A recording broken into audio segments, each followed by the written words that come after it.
Job interview series को अच्छी तरीके से समझने के लिए सबसे पहले ये जानना बहुत ज्यादा जरूरी है कि जिस तरीके से आपको रिज्यूम और सीवी के बीच में डिफरेंस पता होना चाहिए। अगर आप कॉर्पोरेट इंटरव्यूज में जा रहे हो तो वहाँ रिज्यूम चलता है, लेकिन हाँ अगर आप गवर्नमेंट सेक्टर के इंटरव्यू के लिए जा रहे हो तो वहाँ आपका रिज्यूम नहीं बल्कि सीवी चलेगा।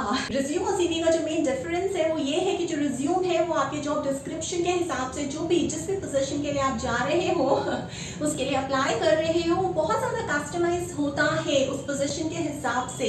लेकिन जहाँ हम सीवी की बात करते हैं वो हमें जेनेरिक व्यू देता है, और अगर हमें ग्लोबल व्यू देखें तो हमें पता चलता है कि जो रिज्यूम है वो यूएस, कनाडा, इंडिया में बहुत ज्यादा पॉपुलर है। लेकिन अगर इसके एवज में हम सीवी की बात करते हैं तो वो यूरोप में बहुत ज्यादा पॉपुलर है, ऑस्ट्रेलिया में बहुत ज्यादा पॉपुलर है, और भारत में भी सीवी चलता है। यानी कि भारत में रिज्यूम और सीवी दोनों ही चलते हैं। रिज्यूम जो होता है वो 1 से 2 पेजों के बीच में खत्म हो जाता है, 1 से 2 पन्नों का होता है, लेकिन सीवी जो है वो 2 से 5 पन्नों के बीच में होता है। सबसे बड़ा डिफरेंस जो रिज्यूम और सीवी में है वो ये है कि जो रिज्यूम है उसमें किसी भी तरीके का पैटर्न जो है वो आप फॉलो कर सकते हो।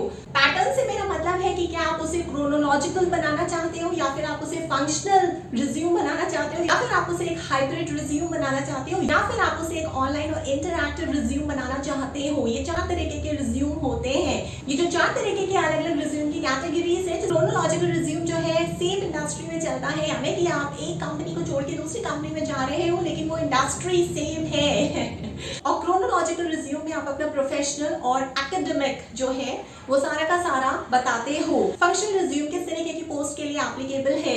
देखो, जब भी अगर आपको कोई बीच में गैप ईयर पड़ जाता है या फिर आप किसी एक इंडस्ट्री से दूसरी इंडस्ट्री में स्विच कर रहे हो, यानी कि आपने पहले किसी और इंडस्ट्री में काम किया है, अब आप एकदम से नई इंडस्ट्री में कदम रख रहे हो, यानी कि फंक्शनल रिज्यूम जो है वो एक ऐसी जॉब पोस्ट को अप्लाई करने के लिए काम आता है जो आपके लिए एकदम नई है, जिसमें आपका कोई एक्सपीरियंस नहीं है। इस वजह से जो फंक्शनल रिज्यूम है उसमें आपका क्रोनोलॉजिकल ऑर्डर नहीं चलता है कि आप अपना प्रोफेशनल एक्सपीरियंस भी वहां पे बता रहे हो लेआउट में, और साथ साथ में अपना एकेडमिक भी बता रहे हो, नहीं। तो फंक्शनल रिज्यूम में आप ये जो प्रोफेशनल एक्सपीरियंस है और जो आपका एकेडमिक एक्सपीरियंस है, जो क्वालिफिकेशन है, उसे आप मिनिमल पोर्शन दे देते हो अपने रिज्यूम में। जबकि नॉलेज है, जो आपकी स्किल है, जो आपकी कैपेबिलिटीज है, वो सारी की सारी आप फंक्शनल रिज्यूम में बहुत ज्यादा हाईलाइट करके बताते हो। इसमें उसके जो कि आपका एकेडमिक या फिर एक्सपीरियंस है, जो प्रोफेशनल एक्सपीरियंस है, क्यों? क्योंकि वो हमें फंक्शनल रिज्यूम में नहीं चाहिए। वहां पे इंटरव्यूअर ये नहीं देखेगा कि आपने पहले क्या एक्सपीरियंस गेन किया है या आपका एकेडमिक क्वालिफिकेशन क्या है, वो इस जेडी को मैच करती है या नहीं करती है। क्यों? क्योंकि आप एक नई इंडस्ट्री को ज्वाइन करने वाले हो और उस नई इंडस्ट्री के लिए तो आप फ्रेशर ही हो।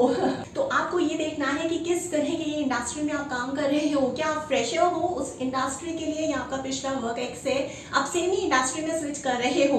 उस हिसाब से जो है वो आप अपने रिज्यूम को चूज करोगे कि वो क्रोनोलॉजिकल होना चाहिए या फंक्शनल होना चाहिए या हाइब्रिड होना चाहिए या फिर ऑनलाइन या इंटरैक्टिव होना चाहिए। ग्लोबल रिसर्च का जो डेटा है उससे हमें ये पता लगता है कि जो इंटरव्यूअर है वो 85% जो है वो आपके रिज्यूम में आपकी स्किल्स पे अपना समय स्पेंड करता है।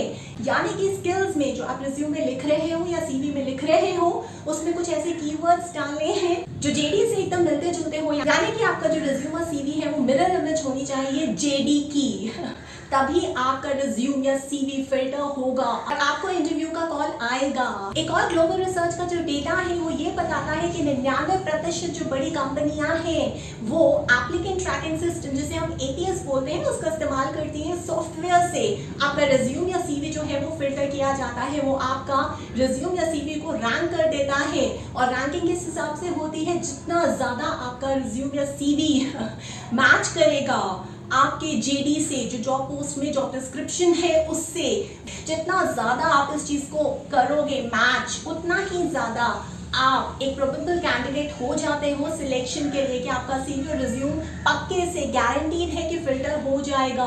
देखो, इसको बहुत सिंपल भाषा में ऐसे समझने की कोशिश करते हैं एक एग्जाम्पल के साथ, कि मान लो आपने अपने रिज्यूम में लिखा है कि आप कंटेंट क्रिएटर हो, लेकिन जिस जॉब के लिए आप अप्लाई कर रहे हो उस रिज्यूम के द्वारा या सीवी के द्वारा वो जो जॉब है उस डिस्क्रिप्शन में, जेडी में उन्होंने साफ साफ लिखा है कि उस कंपनी को कंटेंट राइटर चाहिए, लेकिन जिस जॉब के लिए आप अप्लाई करने जा रहे हो वो तो कंटेंट राइटर की है। तो क्या जो एटीएस है, जो सॉफ्टवेयर है जिससे आपका रिज्यूम या सीवी स्क्रीन हो होगा वो क्या आपको चूज करेगा? नहीं चूज करेगा। क्यों नहीं चूज करेगा? क्योंकि ज्यादातर जो सॉफ्टवेयर है, जो एटीएस सिस्टम्स है जो इस्तेमाल हो रहे हैं कंपनीज के द्वारा, उनमें यही मैट्रिसेस इस्तेमाल हो रहे हैं। अगर जेडी में कंटेंट राइटर मांगा है तो आपको अपने रिज्यूम में कंटेंट क्रिएटर जो आपने लिखा है क्रिएटर हटा दो और राइटर से रिप्लेस कर दो, तभी जो है वो एग्जैक्टली मैच होगा। तो आपको सेम शब्दों को जो जेडी में लिखे हैं वही उठा के अपने रिज्यूम और सीवी में डालने हैं। जैसे जेडी में आपका जॉब रोल लिखा होता है, उसके KPIs लिखे होते हैं, आपका स्किल सेट लिखा होता है, आपकी नॉलेज लिखी होती है, जॉब की सिग्निफिकेंस, जॉब की इंपॉर्टेंस और जॉब की वैल्यू लिखी होती है।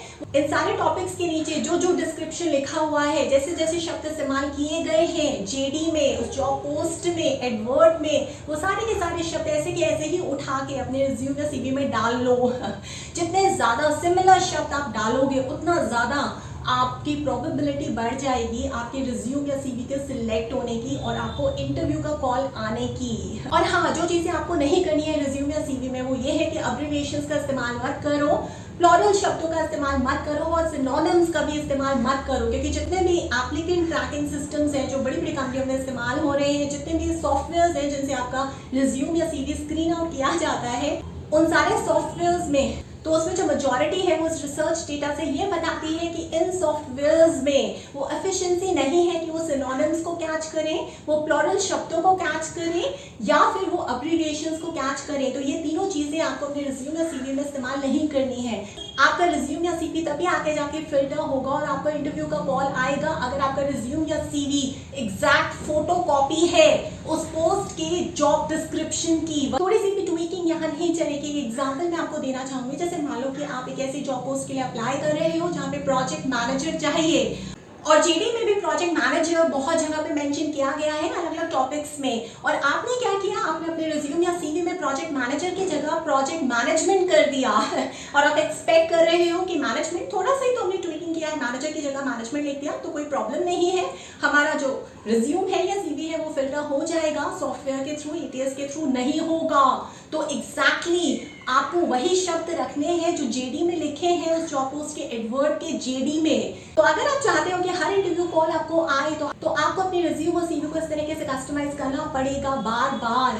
हर जॉब के लिए अलग रिज्यूम और सीवी बनेगा, ये याद रखना, कस्टमाइज करना बिल्कुल मत भूलना। और क्या आपको ये बात पता थी कि 100 से 500 सीवी या रिज्यूम जो इंटरव्यूअर्स है वो स्क्रीन आउट करते हैं, तब जाके एक बंदे का रिज्यूम या सीवी जो है वो सिलेक्ट होता है और उससे इंटरव्यू कॉल जाती है। तो जब इतना कम प्रोबेबिलिटी है आपके इंटरव्यू कॉल की, ये ग्लोबल रिसर्च का डेटा है, आप उस प्रोबेबिलिटी को वो कीवर्ड्स मिरर ना करके क्यों जीरो बनाना चाहते हो? तो अगर इस प्रोबेबिलिटी को आप 0 से 100% पहुंचाना चाहते हो कि हर इंटरव्यू का आपको कॉल आए, तो एग्जैक्टली वो कीवर्ड्स मिरर कर दो। और ये मेरी आपको गारंटी है और ये मेरा आपको चैलेंज है कि आपको इंटरव्यू का कॉल जरूर आएगा, चाहे वो दुनिया की कोई भी जॉब हो। इसके अलावा भी अगर आपके कोई डाउट्स हैं तो आप ऑनलाइन सेशन बुक कर सकते हैं मेरे साथ, मुझे व्हाट्सएप करिए, मेरा नंबर है 9311659252। और हाँ, अगर आप कोई सेटअप है, कोई सरकारी यूनिट है, कॉलेज है, स्कूल है या यूनिवर्सिटी है या कोई प्राइवेट फर्म है, कोई ग्लोबल फर्म है या फिर एनजीओ है, अगर आप चाहते हैं कि मैं ऑनलाइन मोड के जरिए आऊँ, आपके एम्प्लॉइज को ट्रेन करूँ, काउंसिल करूँ, कोच करूँ, मेंटोर करूँ,